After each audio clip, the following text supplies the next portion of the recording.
नमस्कार बच्चों, DSR classes के एक और वीडियो लेक्चर में मैं हूं सागर मिश्रा।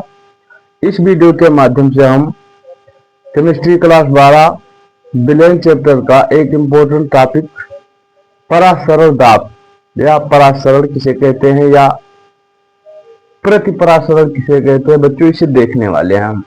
ठीक है, तो इस टॉपिक को समझने के लिए आप लास्ट तक इस वीडियो के अंत तक बने रहिए और बहुत ही आसान भाषा में इसे हम समझने वाले हैं। बच्चों, सबसे पहले परासरण को समझने से पहले हम लोगों को देखना होगा कि अर्धपारगम झिल्ली क्या होता है। ठीक है, अर्धपारगम झिल्ली का मतलब वो होता है बच्चों कि अर्धपारगम झिल्ली जैसे जो प्याज होता है, प्याज ओनियन, उसका जो लेयर होता है बीच का, ठीक है, जो लेयर बाय लेयर उसका निकलता है ना एक पतला सा, उसी को मतलब समझ लो कि वही उसी के तरीके का अर्धपारगम झिल्ली होता है। ठीक है, अर्धपारगम झिल्ली वह होता है बच्चों कि जिसमें विलायक के अणु जो है आसानी से निकल सके और विलेय के अणु क्या होते हैं उसमें नहीं निकल पाते हैं। ठीक है, विलायक के अणु बहुत आसानी से निकल जाते हैं मगर विलेय के अणु जो होते हैं वो अर्धपारगम झिल्ली से नहीं निकल पाते हैं, उसी को अर्धपारगम झिल्ली कहा जाता है। ठीक है, तो चलिए परासरण को बहुत आसानी से समझते हैं हम लोग। देखो बच्चों, सबसे पहले हम क्या करते हैं,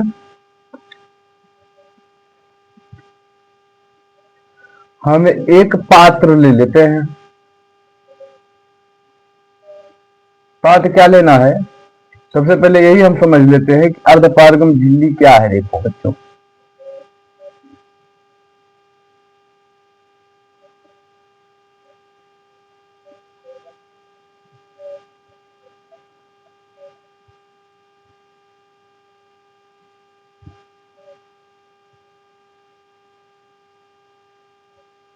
बच्चों मान लेते हैं हम लोग ये अर्धपारगम झिल्ली है। ठीक है, ये क्या है, एक अर्धपारगम झिल्ली है। और इधर क्या करते हैं कि कोई हम विलेन भर देते हैं, सॉल्यूशन भर देते हैं। ये कोई बर्तन है, ठीक है, जिसमें कोई सॉल्यूशन भरा है और इधर भी कोई पात्र है, कोई बर्तन है जिसमें भी क्या है, सॉल्यूशन भरा है। बच्चों इधर क्या है, इसकी जो सांद्रता है, जो कंसंट्रेशन है, इसकी जो सांद्रता है क्या है, कम है। क्या है, पहले भर देते हैं।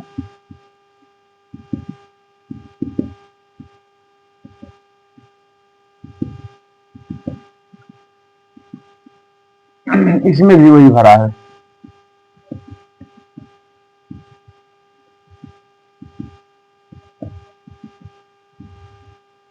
क्या है, सांद्रता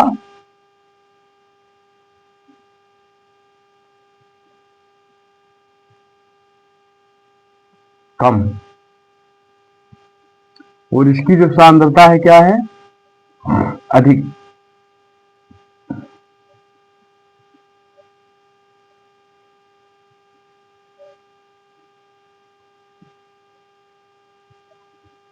ठीक है, ये क्या है,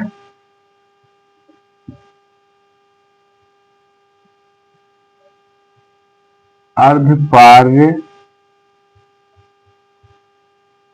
झिल्ली है। ठीक है, ये क्या अर्धपारगम झिल्ली है और ये इधर कोई विलयन भरा है, अर्धपारगम झिल्ली के इधर जो है कोई विलयन भरा है जिसकी सांद्रता क्या है, कम है। और इधर भी एक विलयन भरा है जिसकी सांद्रता क्या है, कंसंट्रेशन जो है अधिक है। अर्थात हम लोग सिंपल आसान भाषा में कह सकते हैं कि कम सांद्रता वाला क्या है, ये विलयन जो क्या है वो ये तनु विलयन क्या है, जिसकी सांद्रता हम लोग पढ़ चुके हैं ना कि जिसकी सांद्रता कम वो क्या होता है, तनु विलयन होता है। और जिसकी सांद्रता अधिक, गाढ़ापन अधिक, वो क्या होता है, सांद्र विलयन होता है। ठीक है, तो क्या कहा जाता है कि कम सांद्रता वाले से वह विलयन या वह विलायक जिसके अणु कम सांद्रता वाले विलयन से अधिक सांद्रता वाले की ओर जाते हैं। ठीक है, या कम सांद्रता वाले से अधिक सांद्रता वाले की ओर जाने की प्रक्रिया को क्या कहते हैं, परासरण कहते हैं। सारी चीजें हमने यही तो लिखा है बच्चों। इधर देख लेते हैं कि जब विलायक के अणुओं को अर्धपारगम्य झिल्ली द्वारा, अर्धपारगम्य झिल्ली ये देखो ये वाली है, जब विलायक के अणुओं को अर्धपारगम्य झिल्ली द्वारा कम सांद्रता वाले विलयन से अधिक सांद्रता वाले विलयन की ओर गमन कराया जाता है या प्रवाहित करते हैं तो क्या कहलाता है? परासरण। ठीक है, या गमन करने की प्रक्रिया जो है क्या कहलाती है? परासरण कहलाती है। वही चीजें लिखी हैं कि कम सांद्रता वाले विलयन से अर्धपारगम झिल्ली द्वारा विलायक के अणुओं को अधिक सांद्रता वाले, मतलब अधिक सांद्रता वाले विलयन की तरफ प्रवाह करने की या गमन करने की स्थिति को क्या कहते हैं? परासरण कहते हैं। सीधी सी बात है, इतनी सी टोपी से बस। ठीक है, परासरण दाब क्या होता है बच्चों? अब देखो, ये तो हो गया परासरण, ये समझ में आया। परासरण दाब क्या होता है? ठीक है, परासरण दाब ये होता है जैसे मान लो कि यहां पर कोई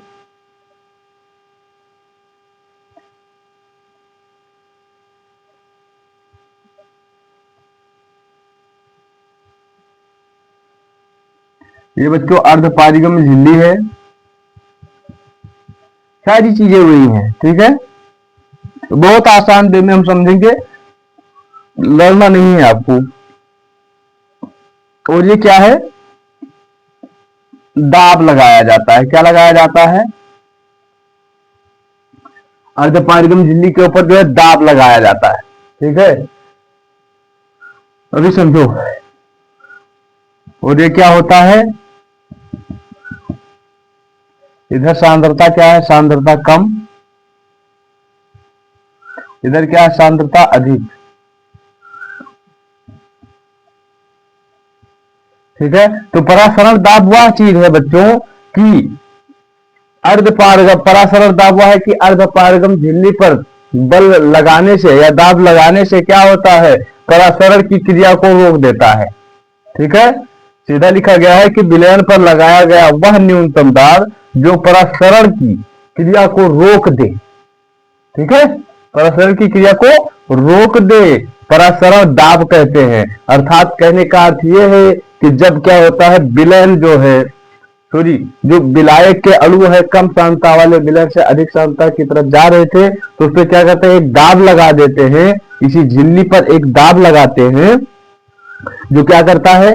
परासरण दाब को रोक देता है। ठीक है, अर्थात जो अणु है वो अपने अपने स्थान पर स्थिर हो जाए, इसी क्रिया को हम लोग क्या कहते हैं? परासरण दाब कहते हैं बच्चों। ठीक है, क्या लिखा गया है कि विलयन पर लगाया गया वह न्यूनतम दाब, विलयन पर कोई विलयन है, उस विलयन पर लगाया गया वह न्यूनतम दाब जो है वो क्या करता है कि परासरण क्रियाओं को रोक देता है। परासरण मतलब होता ही गमन करना यार। ठीक है, परासरण क्रियाओं को रोक देता है, उसे हम लोग क्या कहते हैं? परासरण दाब कहते हैं। उसे हम लोग परासरण दाब कहते हैं और इसे पाई से डिनोट करते हैं या पाई से दर्शाते हैं बच्चों। ठीक है, परासरण दाब को हम लोग किससे दर्शाते हैं? पाई से दर्शाते हैं। परासरण दाब का समीकरण हम लोग देते हैं, देख लेते हैं बच्चों। आप लोगों ने कक्षा 11 में पढ़ा होगा कि गैस समीकरण के लिए होता था पीबी बराबर एन आर टी। क्या होता था? पीबी बराबर एन आर टी, ये होता था। ठीक है, पीबी बराबर एन आर टी होता था बच्चों। तो यहां पर क्या होता है कि सारी चीजें वहीं पर हैं। क्या है? एन जो है मोलों की संख्या और आर क्या है? नियतांक है। सारी चीजें वही हैं, मगर यहां पर क्या हो रहा है कि पी यानी प्रेशर की दबाव पर जगह पर क्या हो गया है? यहां पर पाई रख दिया गया है बच्चों। बस समझ में आया? ये भी पीवी बराबर एनआरटी मतलब है, लेकिन यहाँ पी के जगह पर क्या रख दिया गया है? पाई रख दिया है। सीधी सी बात है, सिंपल सी, इतना ही बात है। ठीक है, तो देखो क्या है कि पीवी बराबर पाई बराबर एन आर टी, पाई बराबर एन आर टी इसका सूत्र होता है। या हम लोग ऐसे लिख सकते हैं कि जब एन को ऊपर ले जाएंगे और बी को नीचे ले आएंगे तो पाई बराबर एन अपान बी आर टी, ऐसे भी हम लोग यूज कर सकते हैं। इसका 3-4 तरीके से इसका यूज कर सकते हैं और सारी चीजें हमने यहाँ पर लिख दिया है बच्चों। चूंकि क्योंकि क्या होता है एन बी बराबर होता है सी के, एन बी जो होता है वो सी के बराबर होता है।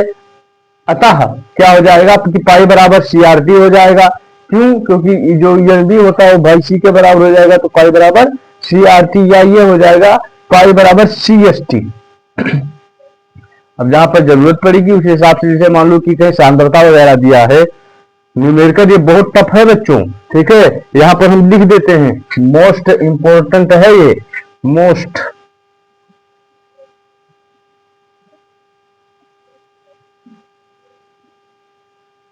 ठीक है, मोस्ट इंपॉर्टेंट है ये, ध्यान में रखना बात, ये जो है यहाँ पर जैसे मान लो कहीं सांद्रता वगैरह पूछ रहा है तो क्या करेंगे, पाई बराबर सी आर टी हम लोग यूज करेंगे। यदि मान लो कहीं पर मोलों की संख्या वगैरह दिया है तो क्या करेंगे, यहाँ पर हम लोग एन जो है एन आर टी, पाई बराबर एन आर टी का उपयोग करेंगे। ऐसे इसी तरीके से सब चीजें हैं। जहां पर देखो, जहां पर लिख दिया गया कि पाई बराबर क्या है, पाई जो है परासरण दाब है, एन मोलों की संख्या, आर क्या है गैस स्थिरांक है जिसका मान होता है 0.0821 लीटर एटीएम केल्विन मोल होता है बच्चों, ठीक है। और सी क्या है, सांद्रता है, बी आयतन है, सी क्या है सांद्रता है, बी क्या है आयतन। मान लो कहीं आयतन वगैरह दिया है निकालना है तो क्या करेंगे, एन अपान बी आर टी, इसका यूज कर लेंगे हम लोग, ठीक है। अब देखो बच्चों, प्रतिपरासरण क्या होता है, प्रतिपरासरण, प्रति का मतलब क्या होता है, प्रतिलोम या उल्टा, ठीक है, क्या होता है, प्रतिलोम या उल्टा होता है बच्चों। तो इसमें क्या होगा, पहले क्या करते थे कि जो विलायक के जो अणु थे वो कम सांद्रता वाले विलयन से अधिक सांद्रता वाले की तरफ जाते थे। अच्छा, अब या इसमें क्या करेंगे, प्रतिपरासरण या प्रतिलोम परासरण में क्या करेंगे बच्चों, इसमें करेंगे ये कि इतना मतलब जरूरत से ज्यादा दाब लगाया जाएगा। अर्धपारगम झिल्ली पर जब जरूरत से ज्यादा दाब लगाएंगे हम लोग तो उससे क्या होता है कि जो मतलब विलायक के अणु होंगे वो उल्टा हो जाएंगे अधिक सांद्रता वाले विलयन से, ठीक है, या अधिक सांद्रता वाले, हाँ विलयन से वो क्या करेंगे, कम सांद्रता वाले विलयन की तरफ जाने लगेंगे। इसी प्रक्रिया को हम लोग क्या कहेंगे, प्रतिपरासरण कहेंगे। और बच्चों ये टफ है, ये भी सारी चीजें जितनी हैं, ठीक है, ये सब इनको ध्यान में रखना। परिभाषा, परासरण, परिभाषा क्या होता है, परासरण का परिभाषा, उसके बाद में परिसरण दाब का परिभाषा, परासरण समीकरण, ठीक है, और प्रतिपरासरण, अर्थात ये सारी चीजें जो है इंपॉर्टेंट है बच्चों।